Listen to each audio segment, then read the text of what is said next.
You've been anywhere near the Charlotte Metro this week. You know, Bank of America 400 is coming this Sunday to Charlotte Motor Speedway, and it's not just another race on the calendar. This event has become one of the most unpredictable, most exciting in the NASCAR Cup Series. We're looking at a live picture right now of Charlotte Motor Speedway and the man himself from the CLT MS Motor Speedway, Jonathan Coleman, joining us here in the Live Impact studio. Thanks, Jonathan, for coming in. First of all, appreciate your time here. Absolutely. Thanks for having me. So excited. I'm just going to show this, the winning trophy here first, here in the room. Look at this. How cool is that, right? Oh, I can't even get up that tall. It's huge. Wow. So the winner takes this on Sunday if they win, or when they win. Yes, absolutely. Well, we felt like if you win a race as big as the ROVAL, because it is so unique and so different, you need a trophy that's memorable. You don't just need another something off the rack, right? It's got the track inside of it too. That's so cool. It does. So a little nod to the Queen City with the top there to look a little like the Bank of America building right here in Uptown, and then obviously the layout of the course itself. Because it's so unique and different, it is for the non-NASCAR fan. Charlotte Motor Speedway has always been raced on an oval track. It was built that way in 1960. We decided to mix it up back in 2018, and this will be our 8th year now of part of the oval and part of the road course itself. So it is unlike anything else the drivers do all year long, which is a unique challenge. And when you get them out of their comfort zone, you often create some great memories for fans, because it creates some exciting racing for sure. Yeah, it's just so different from the regular track. Yeah, right? it just creates opportunities for more bumping and grinding and things, because usually the 600 is a lot of just oval. It's the oval, sure. But it presents a challenge, and it's more fun for the fans. I'll be quite honest. I love the We ROVAL. like the I've been 3 or 4 times. Part road. It's one of my favorites. Yeah, sure. and that was really the idea, was if you're an oval track kind of traditionalist, you can come out and join us in the spring, and you can have 600 miles and all that the Memorial Day weekend brings with the Coca-Cola 600. Yeah. That's right. If you want something completely new and different, the ROVAL is 2.28 miles. It's 17 turns. You turn left, you turn right. You're lots of opportunities to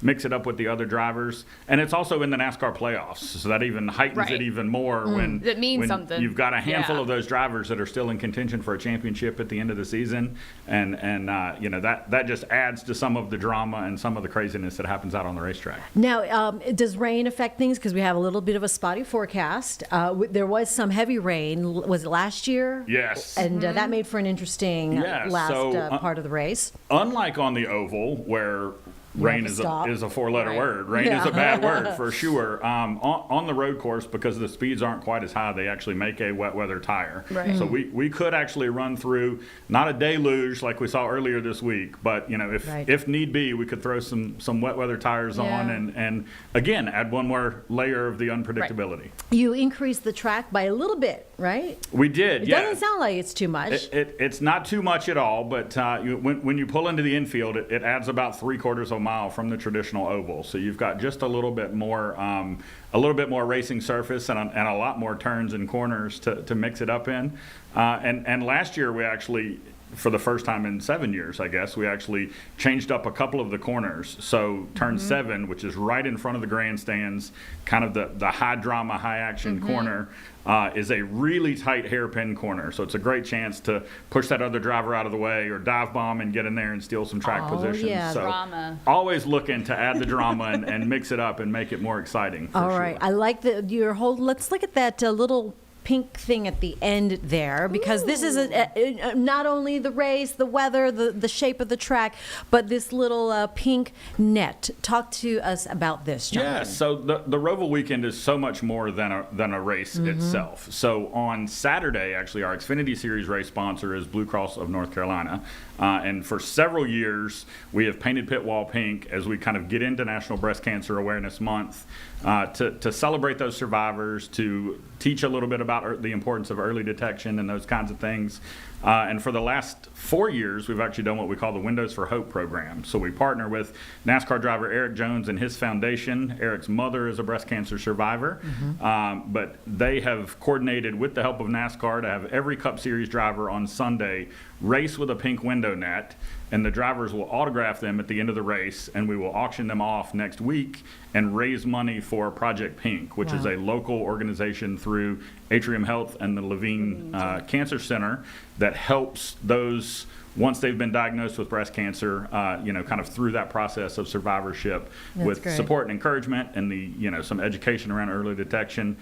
So again, just to take it another notch up from just being a race weekend, but really to use it as a platform to kind of spread some really important information as we kick off National Breast Cancer Awareness Month. So unique. It's really great in so many levels. All right, so as far as you talked about the playoffs, and so this being an important race, a unique race, putting racing on it's on the map, obviously, but making Charlotte the place to be this weekend. Defending champion, is it Kyle Larson? Kyle Larson. So Kyle is one of two-time winners on the Roval. So Kyle and his teammate Chase Elliott going to be two really popular picks to keep an eye on this weekend. I think both of them are still in that championship hunt. Their teammates until you get to those last few corners. Right. And if you're a big NASCAR fan, you saw a little bit of that this past weekend with some of the other teammates who were still chasing with 2311 and Joe Gibbs Racing. Mix it up a little bit. So again, your teammates up until a point, and then you're all battling out for the same thing. Then you're all about number one at a certain point. That's absolutely right. You want to get the boys and you want them to race. All right, let's talk about the technical things that fans need to know. Right. Yeah. 100,000 plus fans. It is going to be a lot. It's going to be a lot of people out there this weekend. Yeah, and I think the important thing too is that it is all weekend long. So we kick off on Friday. For the first time ever, we're going to have the Craftsman Truck Series racing out on the Roval. So that'll be if you think of it in baseball terms, kind of a double A or a triple A, kind of a minor league series. These are the guys that are still looking to kind of make their way up to the racing on Sundays and into the majors, I guess. But it'll be their first experience on the Roval. So again, complete chaos. And the way that NASCAR rules work, they haven't come out and tested. So Friday will be the first time that they're actually on the racetrack. They'll have about 20 minutes of practice. They'll have qualifying, and then they'll be out there to kind of see how it all shakes out. Essentially winging it. And absolutely, completely winging it. But throughout the day on Friday, it's really about the fans. We're hosting fans from 49 states. If you know anybody in North Dakota, give them a call. We're still trying to find that, come on, one set of fans. North Dakota? Absolutely. But 49 states and 11 foreign countries are going to be in town this weekend. So we're going to welcome them all with what we call Joe Gibbs Racing Fan Fest on Friday night. We're going to have racing drivers out there to sign autographs and shoot photos. We're going to have a concert with Tim Duggar, a NASCAR country music favorite. We're going to have the hauler parade, so all of these big 53-foot tractor trailers that you see bringing the cars in are actually all going to parade right through the fan zone with a couple of NASCAR Hall of Famers and a few other special guests. So it'll be a big kickoff to the weekend. Saturday, we turn our attention to the Xfinity Series for the Blue Cross NC 250. And then Sunday, obviously, we're racing with the big boys for the Bank of America ROVAL 400. All right. Too much fun. Carlene's going to make it. I'm going to try and make it. Yes. We're looking at a live picture right now of Charlotte Motor Speedway, and you said people are bringing the haul in. I see the trailers being hauled into the middle. We just, about an hour ago. But just opened up the infield to the campers. So you can see the campers there rolling in to set up camp for the weekend. And another really unique thing about the Roval, you can see the one who's driving across the red, white, and blue mural there. Right. They are literally in the middle of the action. Is that cool? Right where that camper is parked, there are going to be race cars battling it out all weekend long.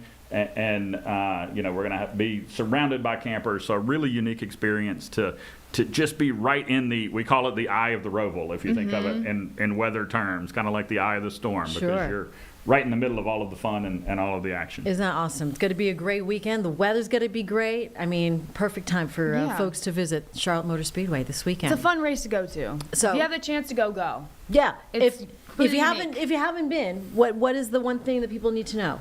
I think show up early and wear comfortable shoes. It's a big property, and there is a lot to see, and do. We've got a pre-race concert before we drop the green flag with country music star Ernest. We've got a huge fan zone right out in front of the speedway, so you can check out a lot of our partner activations. You can grab souvenirs from your favorite driver.